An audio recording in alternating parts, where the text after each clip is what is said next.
the third world country, the history of third world country, we no need to go very far. We can see the history of the Philippines, for example. How do they get free and fair and clean election? They went to the street. Indonesia, they went to the street. Recently in Egypt, they went to the street. To get a free and fair and clean election in third world country never happened through negotiation. First, they bring down the regime. Then they install the new system of election. For a long time ago, this kind of issue like Orang Asli, like not only the government, we ourselves didn't take serious. I mean, we didn't really look for didn't really care for what happening to them. But luckily, there is some activists, NGO who start up some initiative. I mean, to care about the right of Orang Asal.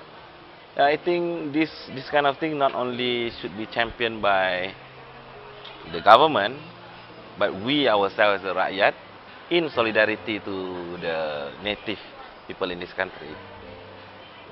But now it's good because now you can see when Malaysia is, when Malaysia is not being ruled by, in the parliament it's not being ruled by two-third majority. So this kind of thing came out, like Orang Asal thing, the right of other minorities. So this is the positive thing when you don't have a solid, strong government. For me, if you ask me, to be fair to everybody, Malaysia should be a secular country, totally secular country.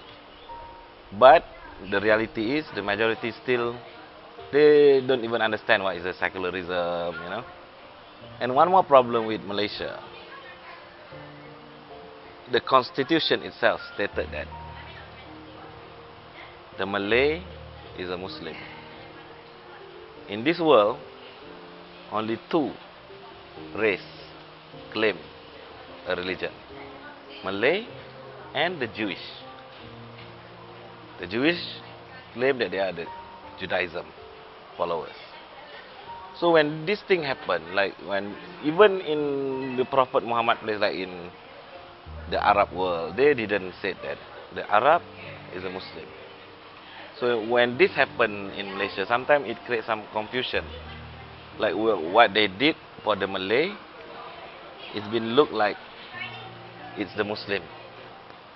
Because our constitution itself make us confused. And in this world, only two countries, Israel and Malaysia, have this kind of thing. As youngsters, first of all, I think we should free ourselves in the fight between Anwar Ibrahim and Mahathir Muhammad. The fight between Mahathir Muhammad and Anwar Ibrahim since 1998 until now still dominates the political situation in this country. So if we can free our mind, if we can free ourselves from this fight, we can see a clearer picture what we really want for this country, what me and people like you, youngsters, want Malaysia to be in the future. Because Mahathir and Anwar will not be in this world another 30 years. If they're still alive, they will be very, very old. So this country is belong to us, the young people. So why we want to drag ourselves in between their fight? This is my opinion. Bersih is the only organization that stood up, went to the street to get what they want. You can see, like last year when we have the Bersih 2.0, what the positive thing came? The PSC. The government set up the PSC. The government looked serious on the Bersih demonstration.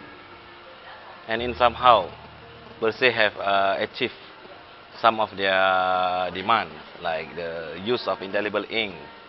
We will use that in the next general election. Yeah, this is a democratic right. As long as you didn't, you didn't do violence, you didn't hit anybody, you didn't kill any people, I will support that. But if you start to be violent, start to hit other people, I will not support. Because even Tunku Abdul Rahman, when he proclaimed the independence of this country, he guaranteed to us that Malaysia will be ruled by the democratic principle. So I just hold that. So no other law can challenge the constitution. But in Malaysia, the law can challenge the constitution. This is what happened. You might think that democracy will not affect your life. But it is. Maybe not now, during the time of your children. If there is no democracy, no true democracy, your children might not have a chance to choose a proper leader. And if there is no proper leader, I mean a good leader who will lead your children in the future, this country might turn to be the worst. Whoever, rubber tapper, banker, CEO, or company owner, or whoever, if they love this country, if they want this country to be better in the future, they must do something. At least register and vote in the election. Whoever they want to choose, that is your right. But you must do something. You must participate. If you didn't participate and this country turned to be wrong, you will regret. Just because you didn't vote, for example. And this is a problem with Malaysia. And I can see this problem also in some opposition leaders. They can critique, but they cannot accept criticism. This is not democracy. This is the same as dictatorship or whatever you call. If you can critique people, you must accept that people can critique you back. As long as the criticism is with facts, you must accept. So you cannot blame the media who reported your mistake. You must accept. If you really have a big heart, you will say sorry for your mistake. That's why in somehow I respect Barack Obama. When he just took over the presidency from George Bush, I think he did say once, I screw up. Never. The American president never said that. But Barack Obama said that. What is the problem to admit you do a mistake? You are human. You are not angel. For me, the politician who still, get angry when some media reported his mistake, he or her mistake, is a third world mentality. So just leave this kind of people. We have a lot of new, bright young leaders who are different from this type of people. Okay, Malay, Chinese, Indian, Iban, Kadazan, Orang Asli, Singh, anybody in this country, I think generally they are very, they have no problem with each other.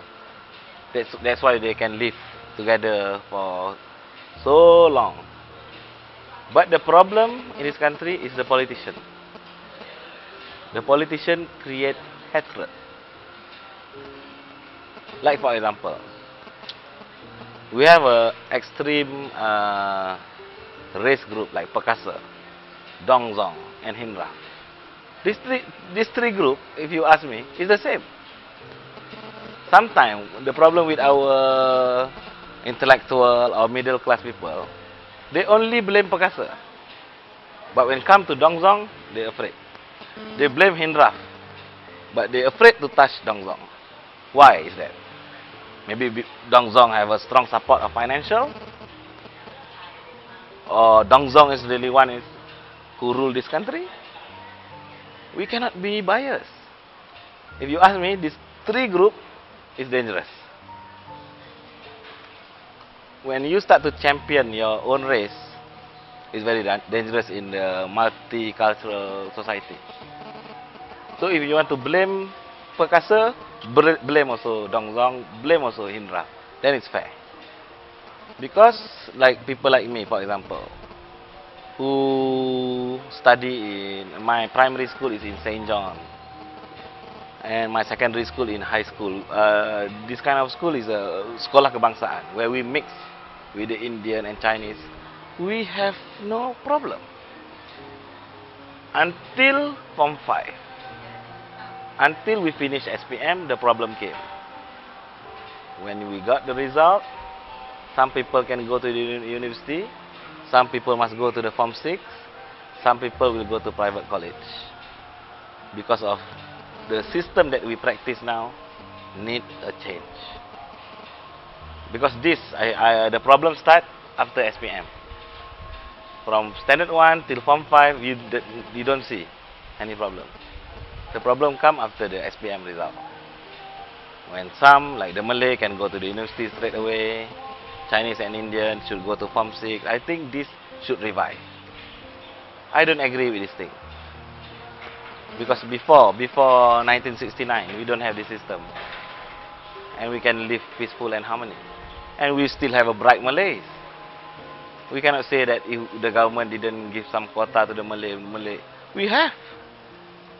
And most of the one who rule this country today came from that generation. Dr. Mahathir came from that generation without this NEP. So, why we can have a bright human like Dr. Mahathir, bright Malay like Dr. Mahathir, bright Malay like Anwar Ibrahim? If I a prime minister, I will spend 200-300 billion to give free education to my people. Because that is the real investment. You invest on human. Why you spend 200-300 billion to buy military equipment like Scorpion, aircraft or tanks or whatever, when we don't even have a war? So for me, why not we spend 60 billion, 70 billion for human, for student? We invest in these people. They will build up this country. We give them the best education. They will bring Malaysia to the higher stage. So why Prime Minister complain to spend 43 billion? That means he is really not really, care for this country. Maybe he cares for the commission to buy some military equipment. So what is the problem to spend 43 billion? It's not much compared to the military equipment. Education should go first. If you ask me, this is the real investment. Invest on human. Human. Like you, for example, if you invest on your education, you might be the best cameraman in this country, recognized by the world. At least we got names. Malaysia name will go high. So this is the thing that many politicians didn't see. The blacklist of PTPTN, I think this is the real scam in this country. How can you blacklisted a student who just didn't pay a few thousand of study loan? You kill them in somehow. They got a chance to travel abroad. For example, a friend of mine, she's an actress who been invited to go to the Cannes Film Festival, been stopped at the airport because she didn't pay the PTPTN. There is one film a few years ago, one Malaysian film been screened in Cannes Film Festival, and she is one of the actors who been invited to talk about that film. You see how you kill a potential person with the stupid scam blacklist student just because they didn't pay the PTPTN. I know a lot of people who've been invited to the international conferences cannot go just because the PTPTN blacklist. So this is really not fair. When you know that a big company who didn't pay 200-300 million tax live freely like a king in this country.